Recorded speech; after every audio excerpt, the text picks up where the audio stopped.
tanah sengketa, karena tanah itu dikatakan miliknya negara, banyaknya milik BUMN. Nah, jadi saya bilang kita menangani ini dengan prinsip keadilan. Ambil keputusan itu urutannya 4. 1, prinsip keadilan. 2, kepentingan publik. 3, data, akal sehat, ilmu. 4, undang-undang regulasi. Mohon maaf, kami gak dibalik urutannya. Karena begitu urutan nomor 1 undang-undang regulasi, banyak undang-undang dan regulasi kita yang tidak menggunakan data, yang tidak menggunakan ilmu, yang tidak berprinsip pada keadilan. Jadi balik nih urutannya. Nomor 1 keadilan dulu. Banyak tanah-tanah di Jakarta adalah tanah-tanah yang dikuasai atau milik BUMN. Jadi saya pernah kumpulkan Pak yang mengelola itu. Saya tanya, ini tanah BUMN itu belinya dari siapa? Belinya dari siapa? Enggak beli dari siapa-siapa. Di Jakarta itu dulunya tanah milik perusahaan Belanda, dinasionalisasi, dicatat, pindah menjadi milik BUMN. Oke? Jadi kemudian pertanyaan saya, buat apa kita merdeka kalau tanahnya tidak bisa dipakai oleh rakyat kebanyakan? Ini pertanyaan sederhana. Buat apa kalau kita merdeka? Nah, jadi harus ada jalan keluar. Prinsip keadilan inilah yang kemudian membuat kita ada terobosan-terobosan yang mungkin tidak terasa nyaman di pemegang otoritas di pusat. Kenapa? Karena kita buat yang namanya IMB kolektif, 1 RT, 1 IMB untuk kampung-kampung yang tanahnya sengketa tapi warganya sudah di sana puluhan tahun. Dengan IMB kolektif itu apa yang terjadi? Dia bisa ngurus kredit, dia bisa dapat PLN, bisa dapat air bersih, dan dia bisa mendapatkan kesempatan untuk izin usaha dengan ada IMB. Jadi saya berikan sampaikan untuk sekalian, ketika prinsip itu dipegang, maka yang mengerjakan adalah seluruh struktur organisasi.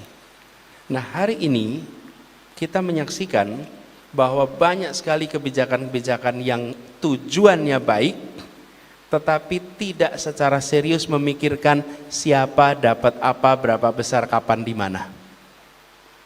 Kita bangun jalan tol, baik bukan? Baik, kita perlu jalan tol jalan terus. Saya sudah sampaikan berapa kali, pertanyaannya siapa dapat apa, berapa besar, kapan, di mana dari jalan tol itu? Apakah rakyat kebanyakan ikut merasakan manfaatnya? Sebagai kita pengguna, iya. Tapi jalan tol itu sendiri? Karena itu saya sampaikan, bagaimana bila tanah-tanah yang digunakan untuk jalan tol dicatat sebagai penyertaan modal sehingga sampai kapanpun mereka mendapatkan manfaat dari keuntungan di jalan tol itu. Contoh, jadi begitu dimasukkan unsur keadilan dalam kebijakan-kebijakan, bukan dibatalkan tapi dibuat menjadi berkeadilan. Jadi Bapak sekalian, nanti ketika mengkomunikasikan, saya titip apa visi perubahan kita memasukkan keadilan di dalam penyusunan kebijakan. Kita punya dana yang cukup luas. Bapak sekalian, untuk desa saja kita itu alokasikan sekitar 70 sampai 75 triliun tiap tahun. Itu untuk desa-desa. Pertanyaannya, dana itu termanfaatkan untuk apa? Dan kita di pusat kecenderungannya mengatur semua tempat sama. Untuk apa? Memudahkan bagi kerja birokrasi. Sementara kebutuhan di tiap desa beda-beda. Ke depan kita harus ubah.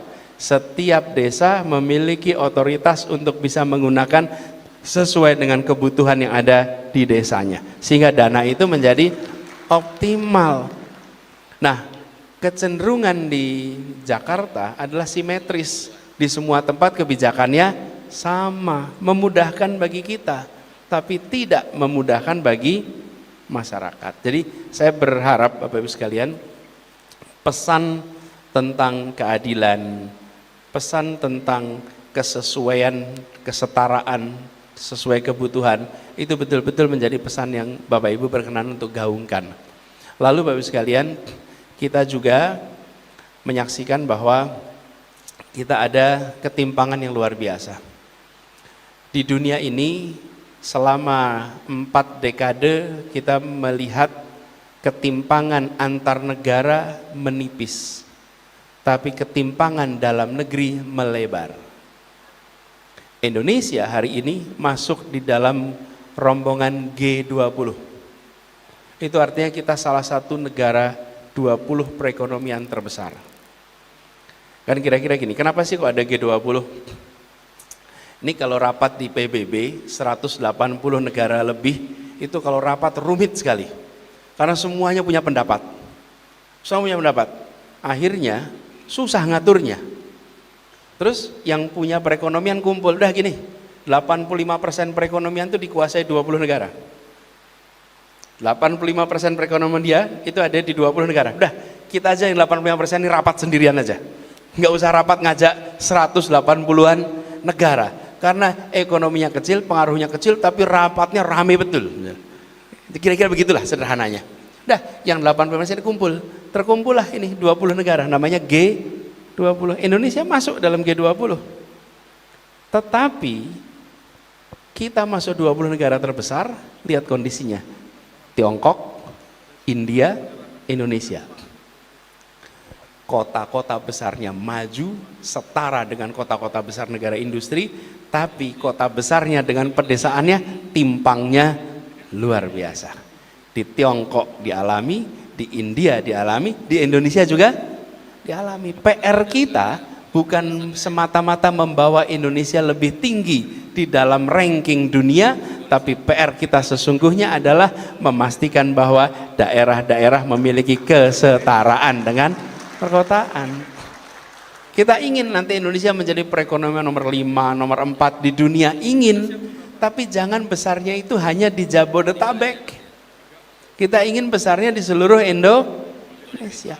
Nah, ketimpangan ini hanya bisa diselesaikan jika ada arah kebijakan dari level nasional yang membuat semua mengejar target itu. Ketimpangan harus diselesaikan. Sulit rasanya kita tetap bersatu bila ketimpangan ini hadir.